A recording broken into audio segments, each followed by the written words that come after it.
নমস্কাৰ। আপোনালোক সকলোকে স্বাগতম জনাইছোঁ অসম আমাৰ ৰূপহী এক কুইজিকেল যাত্ৰাৰ তৰফৰ পৰা আমাৰ প্ৰথমটি প্ৰয়াসলৈ। যোৱা 12 তাৰিখে আমাৰ সকলোৰে শ্ৰদ্ধাৰ অসমৰ বিশিষ্ট সাহিত্যিক তথা সংবাদ জগতৰ মহীৰূহ হোমেন বৰগোহাঞি ছাৰে সমগ্ৰ অসমবাসীকে শোকসাগৰত ডুবাই থৈ পৰলোকলৈ গতি কৰিলে। তেখেতৰ প্ৰতি গভীৰ শ্ৰদ্ধাঞ্জলি জ্ঞাপন কৰি আমি তেখেতৰ জীৱন আৰু কৰ্মক কুইজৰ মাধ্যমেৰে জানিবলৈ প্ৰয়াস কৰিছিলোঁ আৰু সেই উদ্দেশ্যেৰে আপোনালোকৰ মাজলৈ লৈ আনিছোঁ হোমেন বৰগোহাঞি জীৱন আৰু কৰ্ম শীৰ্ষক আমাৰ প্ৰথমটি কুইজিকেল প্ৰয়াস। আহকচোন আমি আগবাঢ়োঁ এই কুইজিকেল যাত্ৰাৰ মাজলৈ। আমি আপোনালোকৰ আগত কুইজখনৰ নিয়মাৱলীসমূহ এবাৰ কৈ দিবলৈ লৈছোঁ। প্ৰতিটো প্ৰশ্ন অসমীয়া আৰু ইংৰাজী দুয়োটা ভাষাতেই উপলব্ধ থাকিব। মুঠ প্ৰশ্নৰ সংখ্যা 20টা। প্ৰতিটো প্ৰশ্নৰ লগতে আপোনালোকক উত্তৰ দিবৰ সুবিধাৰ বাবে আপোনালোকক 10 ছেকেণ্ড সময়ৰ এটি টাইমাৰ দিয়া হ'ব। সেই 10 ছেকেণ্ড সময়ৰ ভিতৰতে আপোনালোকে তলৰ লাইভ চেটতকৈ উত্তৰসমূহ দিব পাৰিব। নিৰ্দিষ্ট সময়ৰ ভিতৰত সৰ্বাধিক শুদ্ধ উত্তৰ দিওঁতাজনক আমাৰ পৰৱৰ্তী প্ৰয়াসসমূহত উল্লেখ কৰা হ'ব তেখেতৰ নাম আৰু তাৰ লগতে তেখেতৰ এখন ফটো তাত উল্লেখ কৰা থাকিব।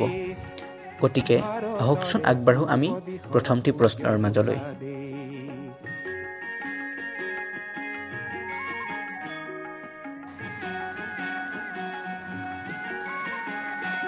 প্ৰথম প্ৰশ্নটি এনেধৰণৰ: হোমেন বৰগোহাঞি ছাৰৰ পিতৃ দেৱতা আছিল কিতাপ পঢ়ি ভাল পোৱা ব্যক্তি। সেয়েহে ছাৰে সৰুৰে পৰা ঘৰতে এটি গ্ৰন্থময় পৰিৱেশ লাভ কৰিছিল। 5ম শ্ৰেণীৰ পৰাই হোমেন বৰগোহাঞি ছাৰে ডাকযোগে কিতাপ মগাই আনি পঢ়িবলৈ আৰম্ভ কৰিছিল। তেখেতে এনেদৰে মগাই অনা প্ৰথমখন গ্ৰন্থ আছিল কাৰ্ল মাৰ্ক্সৰ কমিউনিষ্ট মেনিফেষ্টোৰ কেদাৰনাথ গোস্বামীয়ে কৰা অসমীয়া অনুবাদ। সেই সময়ছোৱাত মাৰ্ক্সবাদৰ প্ৰতি বৰগোহাঞি ছাৰে এক ৰোমান্টিক আকৰ্ষণ অনুভৱ কৰিছিল। অৱশ্যে কলেজীয়া সময়লৈ সি পৰিণত হৈছে ৰোমান্টিক বিকৰ্ষণত। কিন্তু ছাৰ কলেজত পঢ়ি থকা সময়ত বিপ্লৱী কমিউনিষ্ট পাৰ্টীয়ে এটা সশস্ত্ৰ গণ অভ্যুত্থানৰ নেতৃত্ব দি অসমৰ ৰাজনৈতিক পৰিৱেশ প্ৰাণচঞ্চল কৰি তুলিছিল। হোমেন বৰগোহাঞি ছাৰৰ এজন কবি বন্ধু আছিল সেই পাৰ্টীৰ অতি সক্ৰিয় সদস্য আৰু তেখেতে ছাৰকো সেই দলৰ সদস্য কৰিবলৈ চেষ্টা কৰিছিল। অৱশ্যে সেই চেষ্টা বিফল হৈছিল। ছাৰৰ এই বন্ধুজন আছিল ৰামধেনু যুগৰ অন্যতম বিশিষ্ট কবি আৰু তেওঁৰ কাব্য চৰ্চাত মাৰ্ক্সীয় প্ৰভাৱ সুস্পষ্ট। এতিয়া প্ৰশ্নটো হ'ল, হোমেন বৰগোহাঞি ছাৰৰ ঘনিষ্ঠ সেই কবি বন্ধুজন বাৰু কোন আছিল? প্ৰশ্নটো আকৌ কৈছোঁ, হোমেন বৰগোহাঞি ছাৰৰ ঘনিষ্ঠ সেই কবি বন্ধুজন কোন আছিল? এয়া টাইমাৰ আৰম্ভ হৈছে।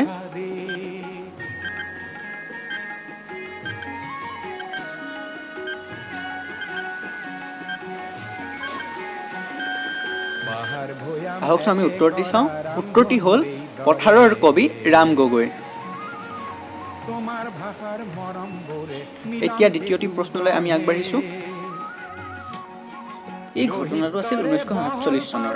ষ্টুডেণ্ট ষ্ট'ৰ্ছৰ স্বত্বাধিকাৰী বিজয় কুমাৰ দত্তই হোমেন বৰগোহাঞিৰ ওচৰলৈ আহি এদিন ক'লেহি, দাদা, এই বছৰ আমাৰ হাতত ভাল কিতাপ খুব বেছি নাই, গতিকে গ্ৰন্থমেলাত উলিয়াব পৰাকৈ আমাক এখন কিতাপ দিয়ক। সেই সময়ত ছাৰৰ হাতত সময়ৰ খুবেই অভাৱ। সেইবাবে ছাৰে এখন নতুন কিতাপ লিখিবৰ বাবে অস্বীকাৰ কৰিলে। কিন্তু তাৰ পিছতো বিজয় কুমাৰ দত্ত ছাৰৰ লগত লাগি থাকিল যে তেওঁক এখন কিতাপ লাগে। শেষত জৰ্জ লুই বৰহাছৰ the Aleph and other stories নামৰ কিতাপখনৰ সন্নিৱিষ্ট পৰিশিষ্টটোৰ অনুপ্ৰেৰণাত বৰগোহাঞি ছাৰে লিখি উলিয়ালে তেওঁৰ জীৱনৰ এখন সৰ্বকালৰ অন্যতম জনপ্ৰিয় কিতাপ। এতিয়া ক'ব লাগে, দি এলেফ এণ্ড আদাৰ ষ্টৰিজৰ পৰিশিষ্টটোৰ অনুপ্ৰেৰণাত বৰগোহাঞি ছাৰে লিখি উলিওৱা এই কিতাপখন বাৰু কি?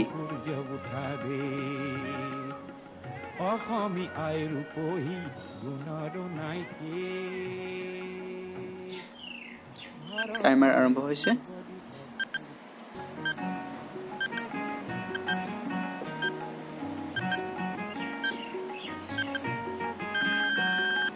আহকচোন আমি উত্তৰটি চাওঁ। উত্তৰটি হ'ল আত্মানুসন্ধান। আমি এতিয়া পৰৱৰ্তী প্ৰশ্নলৈ আগবাঢ়িছোঁ। পৰৱৰ্তী প্ৰশ্নটো হোমেন বৰগোহাঞি ছাৰৰ প্ৰথমটি প্ৰকাশিত কবিতাৰ বিষয়ে। 5ম শ্ৰেণীত পঢ়ি থকা সময়ত হোমেন বৰগোহাঞি ছাৰে জৱাহৰলাল নেহৰুৰ আত্মজীৱনীৰ বঙলা অনুবাদ পঢ়িবলৈ পায়। তাৰে এটি চৰিত্ৰৰ বিষয়ে বৰগোহাঞি ছাৰে এটি কবিতা লিখে আৰু সেই কবিতাটি প্ৰকাশ পায় 1945 চনত মাধৱ বেজবৰুৱা সম্পাদিত বাঁহী আলোচনীত। এই কবিতাটোৱে আছিল ছাৰৰ জীৱনৰ প্ৰথমটি প্ৰকাশিত কবিতা। ক'ব লাগে কবিতাটিৰ নামটো কি? এয়া টাইমাৰ আৰম্ভ হৈছে। গোটেই জীৱন বিচাৰিলেও অনেক দিবস ৰাতি আহকচোন আমি উত্তৰটি চাওঁ উত্তৰটি হ'ল ৰাণী গাই দিলো এয়া আমি পৰৱৰ্তী প্ৰশ্নলৈ আগবাঢ়িছোঁ চতুৰ্থটি প্ৰশ্ন এনেধৰণৰ হোমেন বৰগোহাঞি ছাৰে 1955 চনৰ পৰা 1968 চনলৈ কিছুদিন ধৰি অসম প্ৰশাসনীয় সেৱাৰ বিষয়া হিচাপে কাম কৰিছিল 1968 চনত এখন ৰাজনৈতিক ব্যংগাত্মক গ্ৰন্থ লিখাৰ বাবে বৰগোহাঞি ছাৰক ৰাজ্য চৰকাৰে দোষী সাব্যস্ত কৰে আৰু তেখেতে প্ৰশাসনীয় সেৱাৰ চাকৰিৰ পৰা পদত্যাগ কৰিব লগা হয় প্ৰশাসনীয় সেৱাৰ চাকৰি বাদ দি হোমেন বৰগোহাঞি ছাৰে এখন কাকতৰ প্ৰতিষ্ঠাপক সম্পাদক হিচাপে কাৰ্যনিৰ্বাহ কৰে ক'ব লাগে প্ৰশাসনীয় সেৱাৰ চাকৰি বাদ দিয়াৰ পিছত তেখেতে কোনখন কাকতৰ প্ৰতিষ্ঠাপক সম্পাদক হিচাপে কাৰ্যনিৰ্বাহ কৰিছিল আৰু কোনখন গ্ৰন্থ লিখাৰ বাবে হোমেন বৰগোহাঞি ছাৰ চৰকাৰৰ ৰুখত পৰিবলগীয়া হৈছিল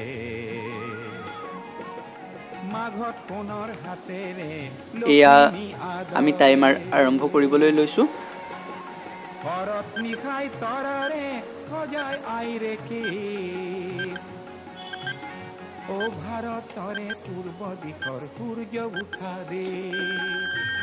আহকচোন আমি উত্তৰটি চাওঁ উত্তৰটি হ'ল বাতৰি কাকতখন সাপ্তাহিক নীলাচল আৰু গ্ৰন্থখন আছিল বিভিন্ন নৰক আমি পৰৱৰ্তী প্ৰশ্নলৈ আগবাঢ়িছোঁ প্ৰশ্নটি হৈছে হোমেন বৰগোহাঞি ছাৰৰ এখন উপন্যাসৰ ওপৰত এই উপন্যাসখনৰ বাবে হোমেন বৰগোহাঞি ছাৰে 1978 চনত সাহিত্য অকাডেমি বঁটা লাভ কৰিছিল যুগ পৰিৱৰ্তনত সমাজ তথা মানুহৰ জীৱনলৈ কেনে উত্থান পতন নামি আহিব পাৰে তাৰে কৰুণ কাহিনী এই উপন্যাসখনৰ মূল বিষয়বস্তু ক'ব লাগে ইয়াত কোনখন গ্ৰন্থৰ কথা কোৱা হৈছে আৰু গ্ৰন্থখন কোন চনত ৰচনা কৰা হৈছিল অৰ্থাৎ হোমেন বৰগোহাঞি ছাৰে কোনখন গ্ৰন্থৰ বাবে সাহিত্য অকাডেমি লাভ কৰিছিল আৰু গ্ৰন্থখন তেওঁ কোন চনত ৰচনা কৰিছিল এয়া আমি টাইমাৰ আৰম্ভ কৰিছোঁ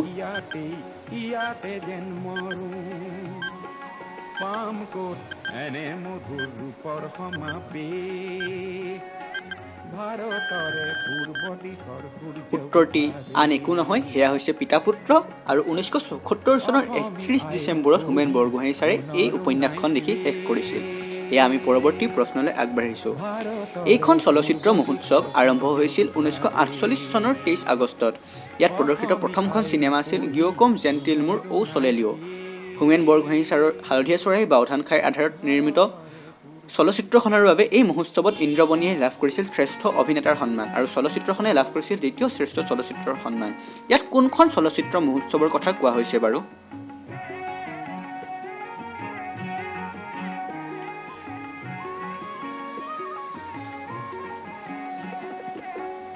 ইয়াত টাইমাৰ আৰম্ভ কৰিছোঁ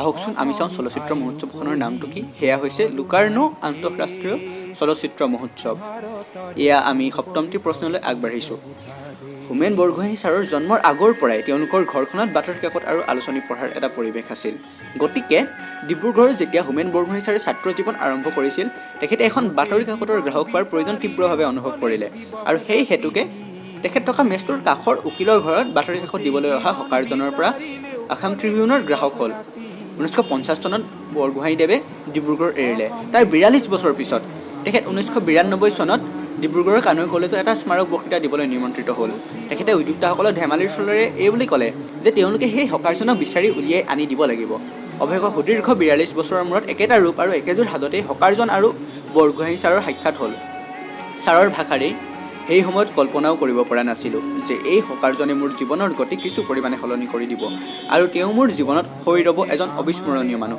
এতিয়া ক'ব লাগে হোমেন বৰগোহাঞি ছাৰৰ জীৱনৰ গতি কিছু পৰিমাণে হ'লেও সলনি কৰা এই হকাৰজনৰ নামটো কি আছিল বাৰু আকৌ কৈছোঁ হোমেন বৰগোহাঞি ছাৰৰ জীৱনৰ গতি সলনি কৰি দিয়া এই হকাৰজনৰ নামটো কি আছিল বাৰু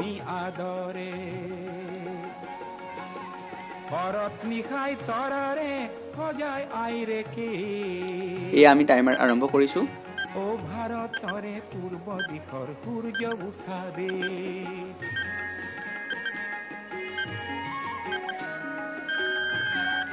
আহকচোন চাওঁ এই হকাৰজনৰ নামটো কি তেখেত আছিল আশুদেৱ এয়া অষ্টমটি প্ৰশ্ন এই প্ৰশ্নটি আধাৰিত হৈছে হোমেন বৰগোহাঞি ছাৰৰ শৈশৱৰ এক ঘটনাৰ ওপৰত যেতিয়া শৈশৱত গৰু বিচৰাৰ চলেৰে পথাৰলৈ গৈ হোমেন বৰগোহাঞিদেৱে সমনীয়াৰ লগত বিভিন্ন খেল খেলিছিল তেনে এক উল্লেখযোগ্য খেল আছিল খেল প্ৰতিযোগিতা। এই প্ৰতিযোগিতাত খেলডাল গাৰ জোৰেৰে দূৰলৈ দলিয়াই দিব লাগে। যাৰ খেলডালে দূৰলৈ যাব সিয়ে দ্বিতীয় পৰ্যায়লৈ আগবাঢ়িব। এদিন এনেদৰে খেলি থাকোঁতে খেলডালৰ যিটো মূৰত আঙুলিত হয় খেলডাল দূৰলৈ দলিয়াব লাগে, সেই অংশটো হোমেন বৰগোহাঁঞি ছাৰৰ তৰ্জনী আঙুলিত কাঁইট সোমোৱাৰ দৰে সোমাই গ'ল। তেখেতৰ কোমলীয়া আঙুলিত বাঁহৰ জোঙা অংশটো সোমাই গৈ ইমান যন্ত্ৰণাৰ সৃষ্টি কৰিলে যে সেই আঙুলিৰে খেল দলিওৱাটো অসম্ভৱ হৈ পৰিল। আঙুলিৰ ঘাটো ছাৰে মাক দেউতাক আৰু ঘৰৰ আন মানুহৰ পৰা কেইবাদিনলৈ লুকুৱাই ৰাখিলে, কিন্তু তেখেতে সহ্য কৰিব লগা হৈছিল অসহ্য যন্ত্ৰণাৰ। হোমেন বৰগোহাঁঞি ছাৰে জীৱনৰ এই ঘটনাটোৰ যন্ত্ৰণা এক বিশেষ দৰ্শনৰ শিক্ষাক সাৰোগত কৰি জয় কৰিবলৈ সক্ষম হৈছিল বুলি কৈছিল তেখেতৰ ভাষাৰে। এই দৰ্শনৰ নাম নুশুনাকৈ মই মোৰ জীৱনৰ 9-10 বছৰ বয়সত এই দৰ্শনৰ শিক্ষাকে সাৰোগত কৰি যন্ত্ৰণা জয় কৰিবলৈ সক্ষম হৈছিলোঁ। হোমেন বৰগোহাঁঞি ছাৰে এনেদৰে কোনবিধ দৰ্শনৰ কথা বাৰু কৈছিল?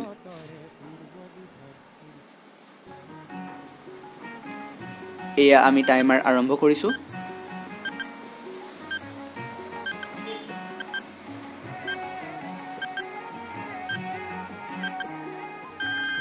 আহকচোন চাওঁ উত্তৰটো কি।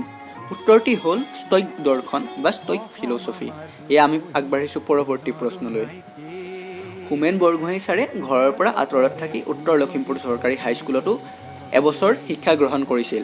এবাৰ উত্তৰ লখিমপুৰলৈ একে চুবুৰীৰে ল'ৰা ক্ষীৰোদৰ লগত যাওঁতে তেখেতৰ লগত এটা ঘটনা ঘটিল। তেখেতৰ ভাষাৰে, আমাৰ বাট ভেটি থিয় হৈছিল এটা প্ৰকাণ্ড ঢেকীয়াপতীয়া বাঘ।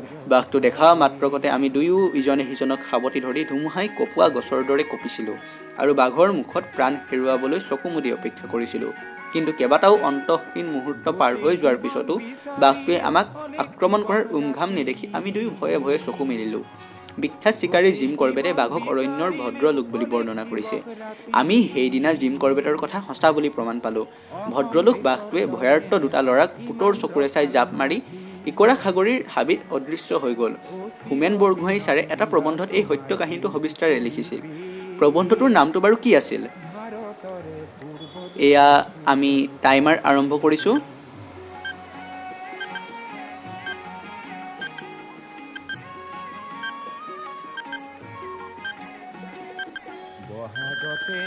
আহকচোন চাওঁ প্ৰবন্ধটিৰ নামটো কি। প্ৰবন্ধটিৰ নামটো আছিল বাঘ।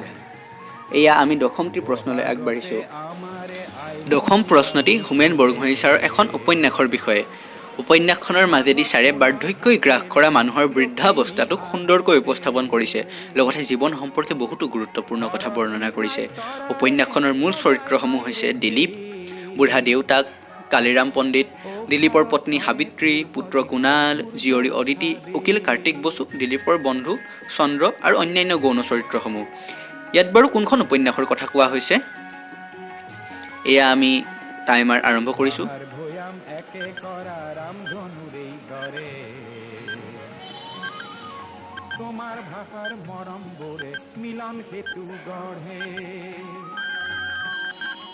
আহকচোন চাওঁ উত্তৰটি কি। উপন্যাসখন আছিল অষ্টৰাগ। এয়া 11টি প্ৰশ্ন। এই ব্যক্তিজন আছিল সেই সময়ৰ অৰ্থাৎ হোমেন বৰগোহাঁঞি ছাৰ সৰু হৈ থাকোঁতে কংগ্ৰেছৰ বিখ্যাত নেতা। তেখেত আৰু তেখেতৰ ককাই ব্যায়ামবীৰ হিচাপে সমগ্ৰ অসমতে জনাজাত আছিল। স্বাধীনতা আন্দোলনৰ সময়ত কংগ্ৰেছৰ প্ৰাদেশিক নেতৃত্বই ব্যক্তিজনক পঠিয়ালে ঢকুৱাখানাত কংগ্ৰেছৰ এখন শাখা সভা স্থাপন কৰি তাত কংগ্ৰেছৰ আদৰ্শ প্ৰচাৰ কৰিবলৈ। তেখেত থকাৰ ব্যৱস্থা কৰা হ'ল বৰগোহাঁঞি দেৱৰ ঘৰতে। ব্যক্তিজন যদিও আছিল এজন ব্যায়ামবীৰ, তেখেত আছিল সম্পূৰ্ণ নিৰামিষভোজী। তাতেই কেইদিনমান থাকি ব্যক্তিজনে বিদায় ল'লে। ব্যক্তিজনে বিদায় লোৱাৰ পিছত দেউতাকে এদিন বৰগোহাঁঞি ছাৰক সুধিলে, অসমৰ এজন বিখ্যাত ব্যায়ামবীৰ হোৱা সত্ত্বেও তেখেতে মাছ মাংস একো নাখায়, গতিকে বৰগোহাঁঞি ছাৰো বাৰু নিৰামিষভোজী হ'ব পাৰিবনে? চিন্তা কৰিবলৈ এটা মুহূৰ্তও সময় নলয় বৰগোহাঁঞি ছাৰে একে আষাৰে দেউতাকক পাৰিম বুলি ক'লে। আৰু ইয়াৰ পিছত হোমেন বৰগোহাঁঞি ছাৰ প্ৰায় 7 বছৰ নিৰামিষভোজী হৈ আছিল। এতিয়া ক'ব লাগে এই বিখ্যাত ব্যায়ামবীৰজন বাৰু কোন আছিল, যাৰ কথা কৈ দেউতাকে বৰগোহাঁঞি ছাৰক নিৰামিষভোজী হ'বলৈ অনুপ্ৰাণিত কৰিছিল। ইয়াত টাইমাৰ আৰম্ভ হৈছে।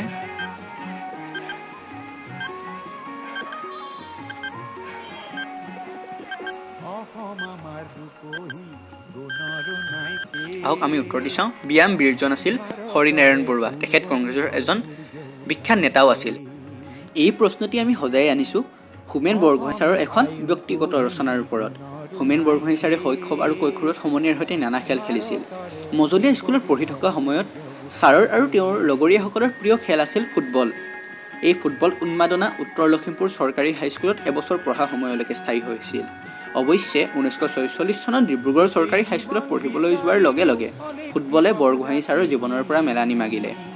সেই দিনবোৰৰ কথা স্মৰণ কৰি ছাৰে এখন ব্যক্তিগত ৰচনা লিখিছিল, যিখনক বিশিষ্ট সমালোচক স্বৰ্গীয় হীৰেন্দ্ৰনাথ দত্তই ছাৰৰ আটাইতকৈ ভাল ৰচনাবোৰৰ ভিতৰত এখন বুলি কৈছিল। ক'ব লাগে এই ৰচনাখনৰ নামটো কি আছিল? এয়া আমি টাইমাৰ আৰম্ভ কৰিছোঁ।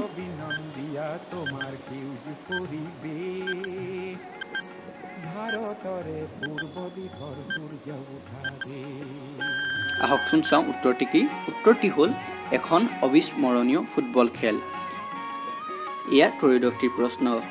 হোমেন বৰগোহাঁই ছাৰৰ এখন অন্যতম সৃষ্টি হাউদৰ পুতেকে নাও মেলি যায়ৰ উল্লেখযোগ্য চৰিত্ৰ আছিল কেন্দ্ৰীয় চৰিত্ৰ বাপুকণৰ সখা দুলাল আৰু যোগেন দদাইদেউ। বাপুকণহঁতে কেইজনমান ল'ৰা লগ লাগি এটা পুথিভঁৰাল কৰিব বিচাৰিছিল। তাৰ নাম ঠিক কৰিবলৈ বাপুকণে অনুৰোধ কৰিছিল যোগেন দদাইদেউক। দদাইদেৱে তেওঁলোকৰ ঠাইখনৰ জনহিতকৰ কামত গুৰি ধৰা উদ্যোগী এজন নেতাৰ নামেৰে পুথিভঁৰালটোৰ নামকৰণ কৰিছিল। ক'ব লাগে যোগেন দদাইদেৱে পুথিভঁৰালটোৰ নামটো কি দিছিল?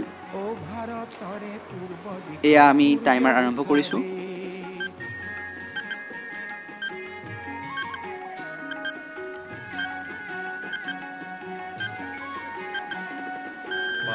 আহকচোন আমি উত্তৰটি চাওঁ। উত্তৰটি হৈছে হৰগোবিন্দ লাইব্ৰেৰী। এইবাৰ চতুৰ্দশটি প্ৰশ্ন। নগাঁৱৰ এক বিখ্যাত পৰিয়াল হৈছে গোস্বামী পৰিয়াল। সেই পৰিয়ালৰে সন্তান আছিল সুখদেৱ গোস্বামী।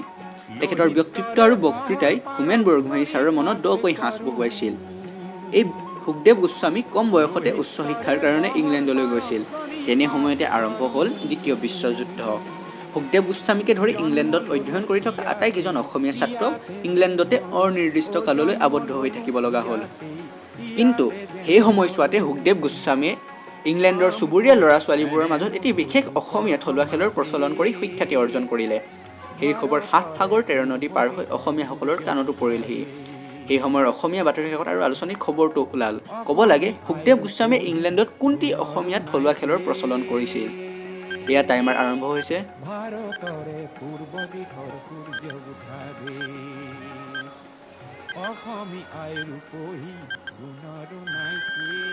বাৰু তেন্তে আমি উত্তৰটি চাওঁ। উত্তৰটি হ'ল বাঘ। এইবাৰ পৰৱৰ্তী প্ৰশ্ন। প্ৰশাসনিক সেৱাৰ জীৱনৰ নাতি দীৰ্ঘ সময়ৰ ৩ বছৰ কাল 1958 চনৰ পৰা 61 চনলৈ হোমেন বৰগোহাঁই ছাৰ চব ডেপুটি কালেক্টৰ হৈ আছিল ছয়গাঁৱত। সেই সময়ছোৱাতে তেওঁ দেখিবলৈ পাইছিল দাৰিদ্ৰ, প্ৰশাসনতন্ত্ৰ আৰু ৰাজনীতিৰ ভিন্ন ৰূপ। সেই ৰূপে বৰগোহাঁই ছাৰক প্ৰথমবাৰৰ কাৰণে মাৰ্ক্সবাদ সম্পৰ্কে নতুনকৈ চিন্তা কৰিবলৈ বাধ্য কৰিলে। এই সময়ছোৱাতে তেখেতে তেখেতৰ প্ৰথম উপন্যাস সুবালাৰ সমলো আহৰণ কৰিছিল। তাৰ লগতে লিখি উলিয়াইছিল তেওঁৰ এক বিখ্যাত গল্প। গল্পটি আৰম্ভ হয় এনেদৰে: মই বোধ হয় স্থানকাল পাত্ৰ সকলো পাহৰি গৈছিলোঁ। নগৰৰ ব্যস্ততম ৰাজ আলিটোৰ সোঁ মাজত থিয় হৈ চাৰিওফালৰ সকলো মানুহক হতবাক কৰি দি মই গাৰ জোৰেৰে চিঞৰি উঠিলোঁ। চিঞৰটো শেষ হ'বলৈ নৌপাওঁতেই মই লগে লগে দৌৰিবলৈ আৰম্ভ কৰিলোঁ। ক'ব লাগে এই বিখ্যাত গল্পটি বাৰু কি? এয়া টাইমাৰ আৰম্ভ হৈছে।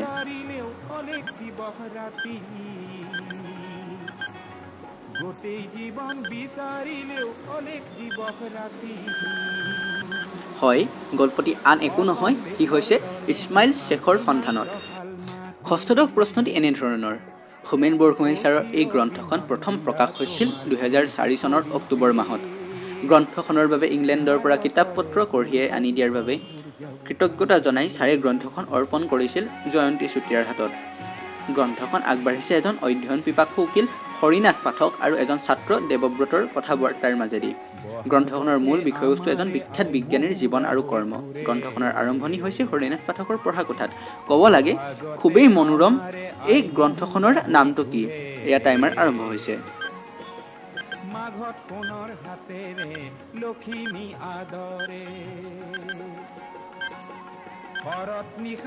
আহকচোন চাওঁ উত্তৰটি কি? উত্তৰটি হ'ল ডাৰউইন যুগান্তকাৰী বিজ্ঞানী। এইবাৰৰ প্ৰশ্নটিৰ পটভূমি 1957 চন। সেই সময়ত হোমেন বৰগোহাঁই ছাৰ জালুকবাৰীত আছিল চাব ডেপুটি কালেক্টৰৰ ছাৰ্ভে ট্ৰেইনিং ল'বলৈ। তেনেতে গুৱাহাটী বিশ্ববিদ্যালয়ৰ ছাত্ৰসকলে পাতিলে বসন্ত উৎসৱ। সেই উৎসৱৰ প্ৰধান আকৰ্ষণ আছিল এখন কবিসভা। সভাপতি আছিল ভৱানন্দ দত্ত, উদ্যোক্তা আছিল অমিয়চৰণ গোহাঁই। বৰগোহাঁই ছাৰে সেই কবিসভাত 2টি কবিতা পাঠ কৰিলে। এটি আছিল আশ্ৰয়, দ্বিতীয়টি কবিতা আছিল খুবেই বিশেষ, কিয়নো ইয়েই আছিল ছাৰৰ জীৱনৰ একমাত্ৰ প্ৰেমৰ কবিতা। এই কবিতাটো শুনিয়েই কবি নৱকান্ত বৰুৱাই লিখি উলিয়াইছিল তেখেতৰ কবিতা স্বনিমন্ত্ৰিত। দুখৰ বিষয় যে সেই কবি সভাত উপস্থিত থকা এজন কবি বন্ধুৱে ছাৰৰ এই কবিতাটো নি ঘূৰাই নিদিলে। ক'ব লাগে হোমেন বৰগোহাঞি ছাৰৰ জীৱনৰ একমাত্ৰ এই প্ৰেমৰ কবিতাটোৰ শিৰোনাম কি আছিল বাৰু? এয়া আমি টাইমাৰ আৰম্ভ কৰিছোঁ।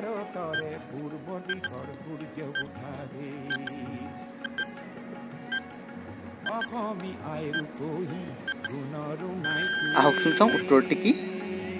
কোনো এটি বসন্ত সন্ধ্যাৰ প্ৰাৰ্থনা আছিল ছাৰৰ জীৱনৰ একমাত্ৰ প্ৰেমৰ কবিতা। অষ্টাদশটি প্ৰশ্ন এনেধৰণৰ। সৰুৰে পৰা হোমেন বৰগোহাঞি ছাৰ আছিল খুবেই অধ্যয়ন পিপাসু। তেখেতৰ শৈশৱৰ এক আমোদজনক ঘটনা আছিল এনেধৰণৰ। এদিন লাইব্ৰেৰী পিৰিয়ডত লাইব্ৰেৰিয়ান গন্ধেশ্বৰ বৰুৱা ছাৰক বৰগোহাঞি ছাৰে চিঞৰি ক'লে, ছাৰ মোক সৌ কিতাপখন দিয়ক। ওচৰতে থকা হেড পণ্ডিত কুলনাথ গগৈ ছাৰে আচৰিত হৈ সুধিলে, সেই বিশেষ কিতাপখন পঢ়া ল'ৰাটো কোন? গন্ধেশ্বৰ বৰুৱা ছাৰে বৰগোহাঞি ছাৰলৈ আঙুলিয়াই দিলে। তেতিয়া কুলনাথ গগৈ ছাৰে বৰগোহাঞি ছাৰক ক'লে, ডাঙৰ মানুহে এইখন কিতাপ ভালকৈ বুজি নাপায়। তথাপিও যদি তই কঠিন অমৃতাক্ষৰ চন্দৰ কাব্যৰ প্ৰথম ২০টা শাৰী শুদ্ধকৈ পঢ়িব পাৰ তেন্তে কিতাপখন তোক নিবলৈ দিম। হোমেন বৰগোহাঞি ছাৰে পঢ়িবলৈ আৰম্ভ কৰিলে আৰু কুলনাথ গগৈ ছাৰে তেওঁক সাৱটি ধৰি আশীৰ্বাদ দিলে আৰু কিতাপখন নিবলৈ দিলে। ক'ব লাগে হোমেন বৰগোহাঞি ছাৰে পঢ়িবলৈ বিচৰা এই গ্ৰন্থখন কি আছিল বাৰু? এয়া আমি টাইমাৰ আৰম্ভ কৰিছোঁ।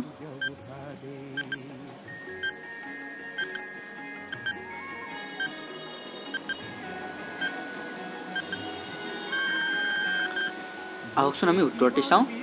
কিতাপখন আছিল ভোলানাথ দাসৰ সীতাহৰণ কাব্য। এইবাৰৰ প্ৰশ্নটি এনেধৰণৰ।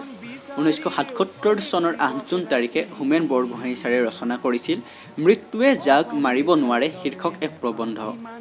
এই প্ৰবন্ধটিত বৰগোহাঞি ছাৰে প্ৰবন্ধটি লিখাৰ কিছুদিনৰ আগতে সংঘটিত হোৱা এক ৰেল দুৰ্ঘটনাৰ কথা উল্লেখ কৰিছে। এই দুৰ্ঘটনাটোত শতাধিক লোক আহত হোৱাৰ লগতে প্ৰায় অৰ্ধশতাধিক লোকৰ মৃত্যু হৈছিল। ই আছিল অসমৰ ৰেলৱেৰ ইতিহাসত কৰুণতম দুৰ্ঘটনাৰ অন্যতম। ক'ব লাগে কোনটো কৰুণতম দুৰ্ঘটনাৰ কথা ছাৰে তেখেতৰ প্ৰবন্ধটিত উল্লেখ কৰিছিল? এয়া টাইমাৰ আৰম্ভ হৈছে।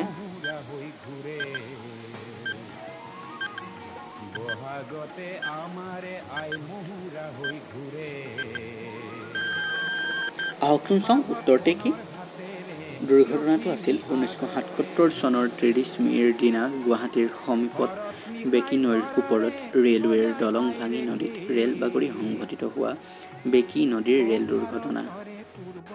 এইবাৰ শেষৰটি প্ৰশ্ন। ছাৰ, কেইবছৰমানৰ আগতে আপুনি কিতাপ পঢ়াৰ আনন্দ নামৰ এখন কিতাপ লিখিছিল। আপোনাৰ সেই কিতাপখন পঢ়ি মোৰ নিচিনা বহুতো মানুহে কিতাপৰ জগতখনক নতুনকৈ আৱিষ্কাৰ কৰিছিল, কিতাপক নতুন চকুৰে চাবলৈ শিকিছিল। এইবাৰ আপুনি এই নামৰ এখন কিতাপ আমাক উপহাৰ দিব নোৱাৰেনে?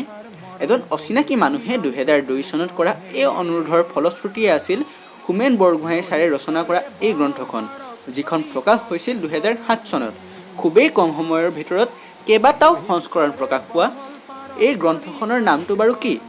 যাৰ আধাৰ আছিল এজন অচিনাকি মানুহে ছাৰক কৰা এটি অনুৰোধ।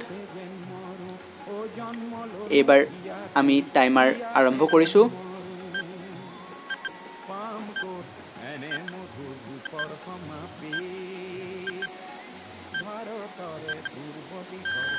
আহকচোন চাওঁ উত্তৰটি কি? কিতাপখন হৈছে কাম কৰাৰ আনন্দ। এই প্ৰশ্নটিৰ লগে লগে হোমেন বৰগোহাঞি ছাৰৰ জীৱন আৰু কৰ্ম সম্পৰ্কে আমি যুগুতাই অনা 20টা প্ৰশ্নৰ কুইজিকেল যাত্ৰাটি শেষ হ'ল। আশা কৰিছোঁ আপোনালোকে তথ্যৰাজি জানি ভাল পালে। কেৱল মাত্ৰ 20টা প্ৰশ্নৰে হোমেন বৰগোহাঞি ছাৰৰ বৰ্ণিল জীৱনক সামৰি লোৱাটো সম্ভৱ নহয়। তথাপিও আমি যৎপৰোনাস্তি চেষ্টা কৰিলোঁ ছাৰৰ জীৱন সম্পৰ্কে এক কুইজিকেল অৱলোকন কৰিবলৈ। যদিহে আপোনালোকে কথাখিনি জানি ভাল পালে তেন্তে আগলৈও আমাক এনেদৰে সহায় সহযোগিতা কৰি যাব বুলি আশা ৰাখিলোঁ। এনেধৰণৰ নতুন কুইজিকেল সম্ভাৰেৰে আমি পুনৰ আহিম আপোনালোকৰ মাজলৈ। এতিয়ালৈকে আপোনালোকৰ ওচৰৰ পৰা আমি বিদায় মাগিছোঁ। ধন্যবাদ।